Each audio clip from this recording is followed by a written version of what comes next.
a survivor. Now, who is a survivor? Okay.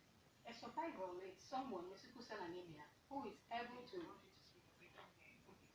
A survivor is someone with sickle cell anemia who is able to control, to live with the challenges of that surround sickle cell anemia. To live with the whole challenges surrounding it, that is a survivor. Whoever is able to live with it is a survivor. Okay. Sickle cell anemia, the perspective of a survivor. Now, what challenges confront a survivor? Okay, the challenges that confront a survivor is the health challenges like having crisis, blood issues, different challenges, and then the stigma. The stigma outside the fact of having health issues, of going to the hospital often and on, being sick, not being able to carry out some of the activities that you're supposed to carry out. You're not being able to carry out those activities as a sickler is one of the challenges. And then the next challenges most often that also affect us is the stigma from people, place of work, friends, relationships, environment. So the stigma too, is a very big challenge too. I'd like you to be more specific about this stigma stuff. Okay. When I'm talking about stigma, I talk about the stigma of maybe when you see people of sickle cell anemia, you look at them like people that are dying, people that can survive. Sometimes when they want to flow with you, they'll be like, this person is sick. What's we going to be doing with this person? You talk of work, you want to go for work, apply for job, and this person is a sickler. The next thing they be like, this person is a sickler, you can't work. It's a stigma. And again, in relationship, you come to a relationship and someone like you tell someone, oh, my genotype is SS. The next thing the person start feeling somehow. You understand? It's a stigma. And then stigma with friends. Some friends sees you like you're not supposed to be with them, you're not their type because of the fact you're sick. So many things that go around, they just exempt you, they wouldn't want you to be part of it. So that's stigma. And also, how can a survivor, when we talk about survival here, like you explained, you're talking about a sickle cell patient who's been able to fight his or her way through and is handling the challenges boldly and efficiently and is still alive today. In fact, these are people we should give kudos to, exactly, honestly. So how can a survivor handle these challenges? Okay. A survivor can handle the challenges of crisis like we have medications we take to keep fit as a sickler, you always have anemia, shortage of blood. You eat on things that can help you build your blood. You take your drugs, there are drugs, there are foods, there's so many things you can do to help yourself healthy. Like I can say about myself, I walk around healthy and fine. I'm working. I have a job I'm doing. I go to work in the morning and I go home in the evening. Even in my office, most of my colleagues don't even know people who are born with it to believe the fact that they can always survive and they can also do what they want to do. And everybody was like surprised. Are you serious? Are you serious? Because I am able to manage it very well. I was able to manage my challenges. I've gone through a lot of challenges in my early age as I was growing. So at this my age, I've learned to control all the things surrounding it. And I'm able to live with it. And I'm able to accept the fact, this is me. And you find it that it's on rare cases you come and find out that this person is sick, she's in the hospital, she's admitted, or she's there, because I've learned things I can do and things I cannot do to survive. So I live around it and I move with it. And that makes me a survivor. And that makes me a strong woman who I am. And that makes me the warrior that I am. So what I would say is anyone out there that is also a sickler should believe that you can do everything you want to do. You can be anything you want to do. Yes. You can live healthy. You can see I am living very healthy. Very, very, very, very is rare for you to just sit on your own and just say this person is SS. But it doesn't mean I don't have the challenge or the emotions of the fact that this person is. I was born that way. I have it. Everything surrounding it, I go through it.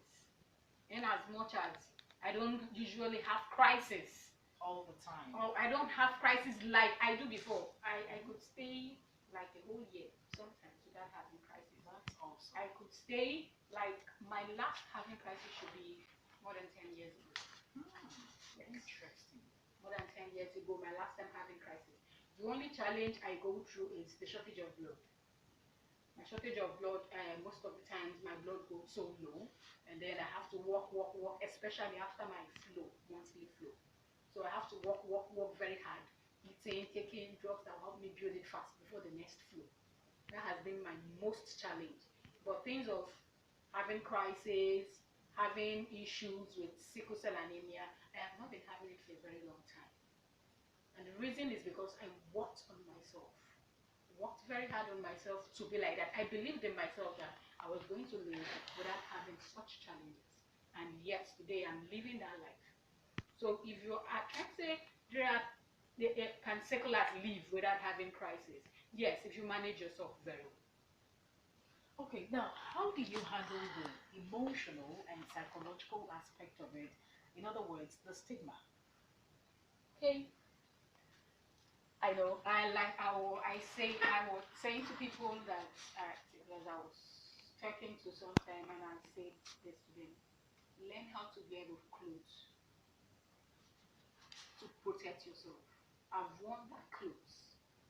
I have gone through the stigma very well, and I've worn the clothes to accept the fact that before you even come, I've already protected myself from it. Like emotions, I've stopped going through, and like before when I was always sick, always in the hospital. I've always had emotions of like, why is this girl alive? She should die once and let us forget about the matter. Because I had serious issues during my growing up days. I have leg ulcer.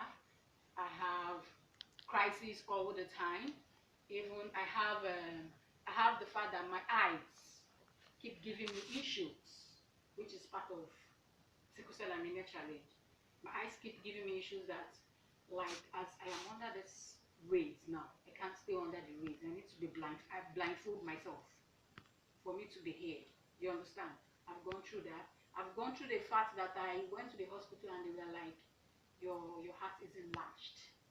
The blood is not flowing into the heart, and so it's enlarged.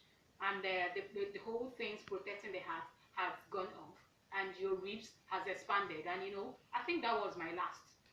And I was just like, I am tired. Let's just go. You understand? That was my mind then. I was like, I am tired. Let me just go and rest. At the age of 14, I think I had stroke, partial stroke as a sickler. Yeah, I did. I had partial stroke as a sickler, and I had that sore. I think the sore I had, leg ulcer I had was like when I was 17, 18 years. I had it that lasted for like years, and then finally it's healed and never came back again. After a lot of medication, taking me to places. And also, when that's of the heart came, I had something, if you can look at my neck, you'll see some marks on my neck. Yeah. There's something they call lymph node coming out from my blood, coming out all over my body. And then they said the heart is enlarged. And it has expanded your ribs, and the pains protecting it is off. And I was just like, what am I living again? I'm tired. Even I couldn't even go home to tell my parents. They said my heart is enlarged. Because their mind is going to blow. I asked Dr. Ross, so the doctor was like, your heart's enlarged. Your life is at risk. It means the blood is not flowing into the heart and it's enlarged. It's overstressing itself to get blood and is enlarged. And I just got home and I was like, I looked at my body and I was like, I think I have to give up on this. In short, I want to get sleep. Let me not wake up. I was tired of it. But one thing inside me, the Christian I am, inside me told me, why are you giving up so soon? Then every night I cry, then I used to have fever, serious fever with it. I used to have fever. Every night I cry. You understand? Like, so at a certain time I was like, I want to go for a program in Lagos. I want to be prayed for. And see Pastor Chris pray for people and they get healings and all that and all that. I want to go for it. And yes, my pastor had to help me go. After the prayers and everything, I came back and I was more like, okay, let me. Even when I was there and they were like, what do you want? To me, what I wanted was